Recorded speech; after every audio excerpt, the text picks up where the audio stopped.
Okay, so my name is Ben Board. I work for Microsoft, and I'd also like to say, Charles, first to the with regards to Radiohead, that was the best 10 quid I ever spent on In Rainbows. It would be cheaper half the price. So I work. I work for Microsoft. Today I'm going to talk about how to bring your games as independent developers to Xbla. I think it's something you should be thinking about seriously. So a bit of background about me. I've been in the industry since '97 as a programmer and a producer. I've worked at some awesome studios, Bullfrog and EA and Lionhead, and I spent some time in Australia as a producer, which is good fun. I've sold the games I've worked on. I've fortunately sold about 6 million copies, which is quite good until you look at Farmville, and I'm like 77 million to go or something. But you know, those guys are doing pretty well. So my job at Microsoft is as a sort of platform liaison for developers. If you're working on an Xbox game, there's an awful lot of stuff you have to know about the platform, and it's my job to help you find that information and also to listen to your experiences and feed that back to the platform as well. So. And for a static platform, Xbox does change all the time, and it's something which is relevant here because, you know, Xbox has changed quite a lot over the past few years, particularly, and strikingly, it has done so in software, where the hardware has stayed exactly the same on Xbox 360. We had the NXE a couple of years ago. We added avatars and Netflix in the US, and more recently we've added Facebook and Twitter and 1080p movie streaming and Last.fm and a bunch of other stuff, which is all bringing new people to the platform, which I'll talk about in a second. So it's my job to help developers navigate their way through the opportunities that these changes on the platform provide. So I'm sort of like the concierge for developers staying at the Xbox Hotel. And my developers know that they can ring me at any time, day or night, to ask me anything. And they know that once they've asked me anything, they can hang up or press 9 for more options. So today, I have mercifully few slides. We're going to talk about why Xbox Live matters to you as a developer. I'll talk a little bit about Xbox Live games generally and what characterizes them.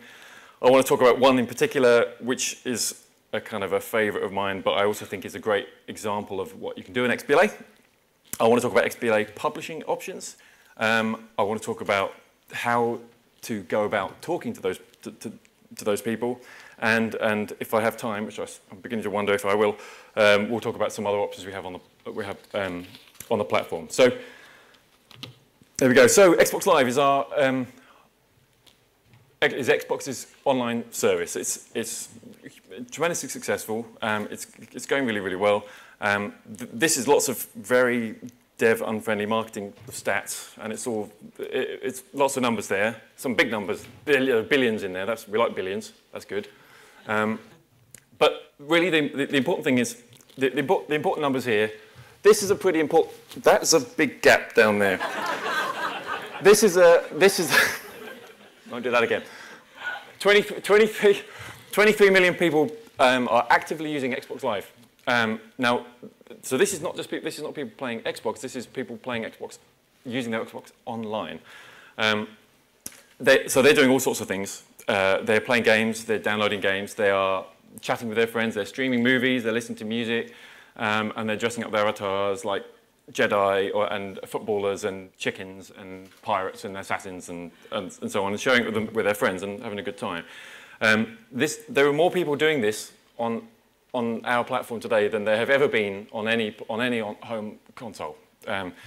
It's a tremendously successful part of our business, and it's something we put an awful lot of interest in, a lot of attention in, and we're constantly trying to increase the numbers of people using this service. It's also, not least because it's also a marketplace. It's a number of marketplaces. People are paying money today for Xbox Live Arcade games. They're paying for indie games, DLC on retail games. They're paying for full downloadable Xbox games on demand, and movies and avatar items and all this kind of stuff. And the fact is, some of these marketplaces are available for you to present your games to that audience, that huge and growing audience. So let's talk a little bit about what characterizes an XBLA game. I particularly like the design time I've spent putting into this slide. If you notice, lots of words all in a big list there. So I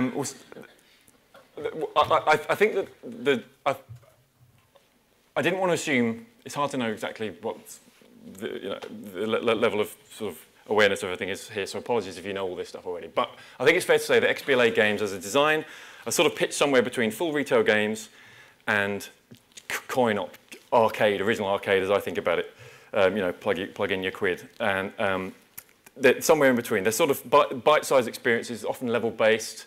You can play for 5 minutes, or you can play for 5 hours.